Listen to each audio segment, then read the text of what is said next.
Hello again! I'm back! Muntik nang mahulog. So, JBT po. Yun. Guys, andito ako ngayon. Hawak ko ngayon na itong mahiwagang pipe. So, ano po ito? Ito yung matagal na natin hinihintay, mga kapuso, mga ka-clickers dyan. Mga kayoking, ito na yun, guys. Ayan, no? Click. So, itong video na to, tuturo na yung taong pagkabit, kung baka compare sa LTO, at yung sound check niya. At kung anong forma niya sa click natin. At kung syempre, kung anong mga benefits niya. Yun. Again, bago ito umpisahan, malapit na intro muna tayo.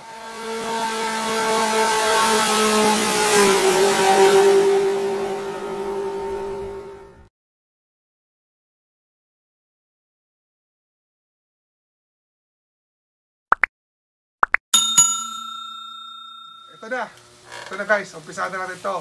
Pero bago yan, shoutout muna tayo kay Sir Macho Raulo. Sir, salamat. At nagpa-shoutout ka, Sir. Salamat po sa mga comments nyo. Ingat po kayo lagi and God bless. Yan. Again, sa mga gusto nyo pa na magpa-shoutout, comment lang kayo sa video na to. Tapos next video, shoutout ko kayo. Sa mga hindi ko na shoutout, pasensya na po. Hindi ako nakapag-backread masyado ng mga message. And dahil sobrang busy sa shop. Yan. Again, ito na siya. Isahan ko na.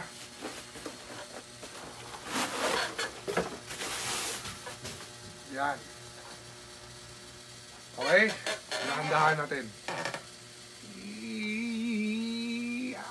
Yan. Okay. Ito yung curve niya rito. Kung ano yung curve ng stock, yun din yung curve niya. Tapos yung lapit mo yung camera, please. Yan. Ito. Yan. Yan. Yan. Naka-titanium tip na rin yan. So, kinaganda na ito guys. Kung ano yung stock natin, halos same lang talaga siya. Wala kayong iibahin. Kinagandahan dito, mas pinaganda na yung performance ng pipe. JBT pipe for Honda Click B1, plug and play, Honda Click B2. Lalagyan natin ng bracket para malagay sa B2 nyo. Yun lang, simple-simple lang, di ba guys? So, paano siya ikabit? Tuturo namin sa video na to. So, halika na. Paano na baba? Yan, ikakabit natin sa Click version 1, 125. Yan guys, nakikita natin. So, nakapanibago kasi voice over ko to. Yan. Ito yung video na voice over. Shoutout sa aking magandang asawa. Siya nag-video na ito. So, yan. Yan ang tamang pagkaklas ng Click pipe.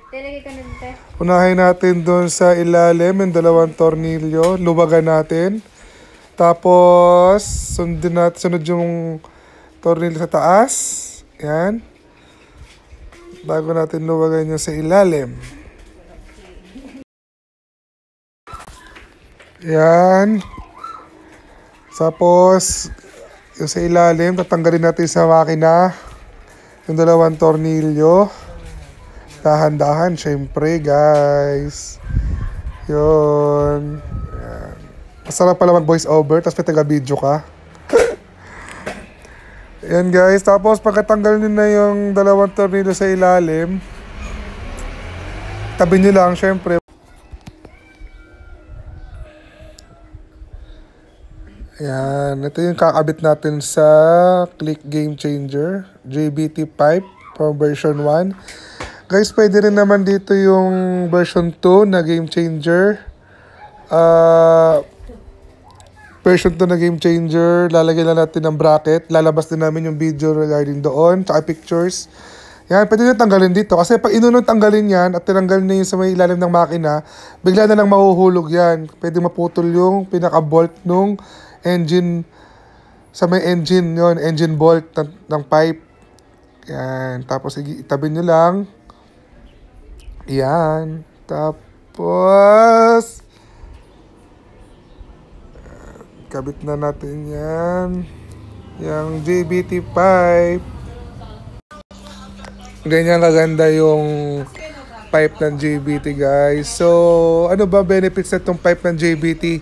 Benefits nito, more acceleration siya, mas mabilis mo makuha yung speed up niya, kumbaga parang ganun guys yung tapos pinag-aralan talaga nila yan, ang prototype niyan, yung pinicturean ko at ginawa ko ng video last 3 months ago, yan, pinagkatiwala sa JBT, yung prototype, sinubok sa click ko mismo sa version 1, so ito na, lumabas na, yung click version 1. Nung una, sabi sa atin is click for game changer. Yung pala is click version 1. So, for click version 1, plug and play. For click version 2, kailangan natin gumamit ng bracket. Yan. Pero the tubo, parehas lang. Yung tubo niya, parehas lang. Yan. So, kinakabit na ni Eman. Yan. Sinukat kasi namin dito sa click version 1. Sinusukat niya muna para kung tama lahat. Tapos syempre, wag natin kakalimutan si Triban. Shout out sa Triban. 1104. Pasan ba to guys? Yung 1104 kasi para hindi siya sumungaw. Kumbaga talagang buong buo yung labas ng hangin doon sa pipe. Yun yung purpose ng gasket maker. Yan. So ilalagay na natin. Yan, si Eman nga po pala yan, yung pinakamapogi kong mekaniko. Ayan, yan. So, dahan-dahan lang. I-shoot nyo muna yung doon sa ilalim. Pag na-shoot nyo na yun, ikabit nyo yung isang tornilyo dito sa may swing arm. Yan, yung kinakabit ni Eman. Para hindi siya babagsak. Yan, huwag nyo muna siya higpitan.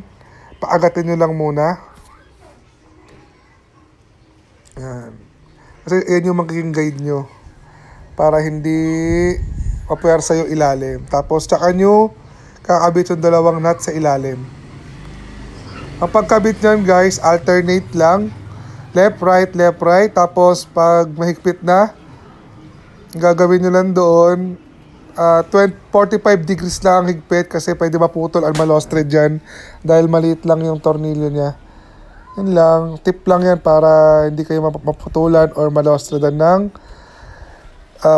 bolt or ng nut sa pipe sa ilalim. Yan. So, yan, 1104. Shout out to sa asawa kong kamay. Yan. Naka-voice over tayo guys kasi wala ako kanina nung binibideo nila yan. So, ako na nag-explain ngayon. Yan. Kailangan nyo ng tools dito guys, yung size 10 na T-range. Okay, meron kayong white tool, yan. Tapos size 14 doon sa swing arm, sa pipe.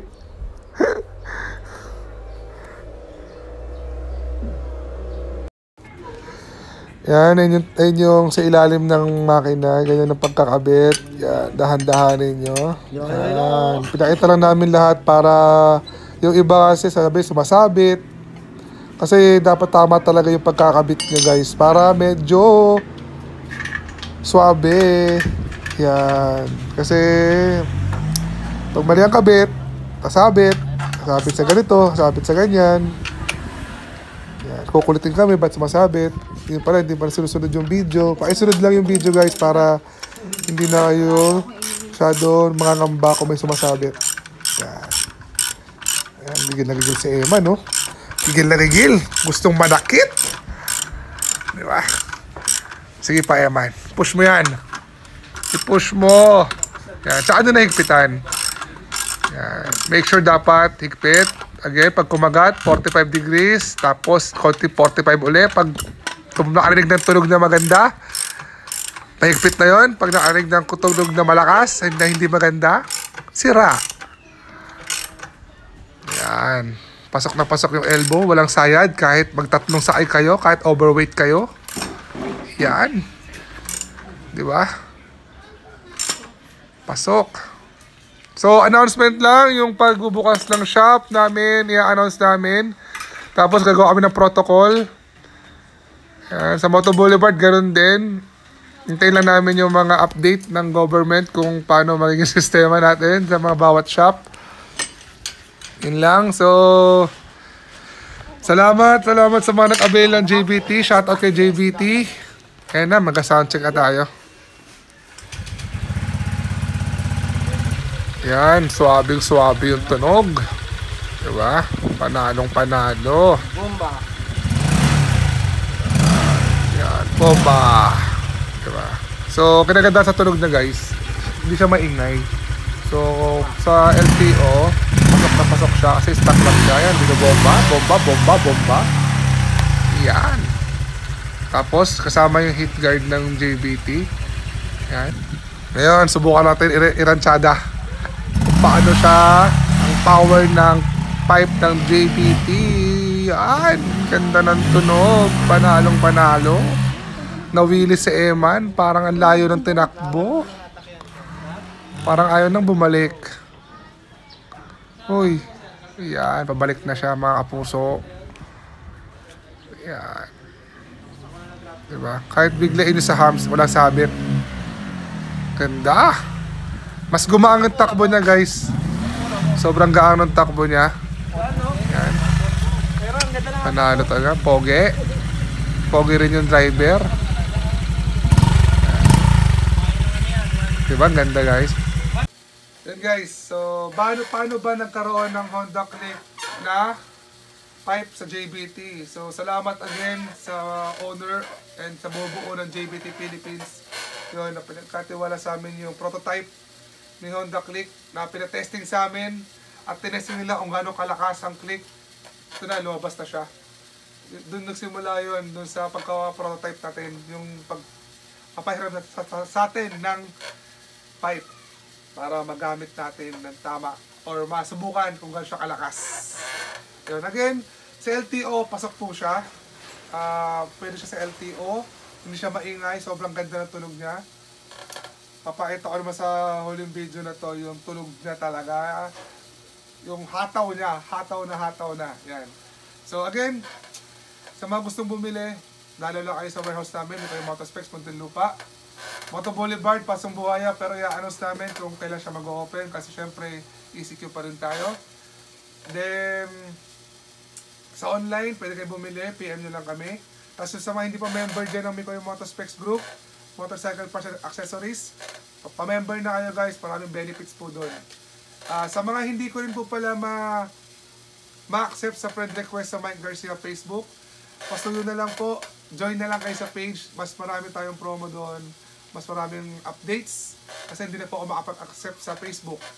Yun po yun. Again, maraming salamat po sa inyo lahat, sa mga nanonood. Then, ride safe. God bless. Bye!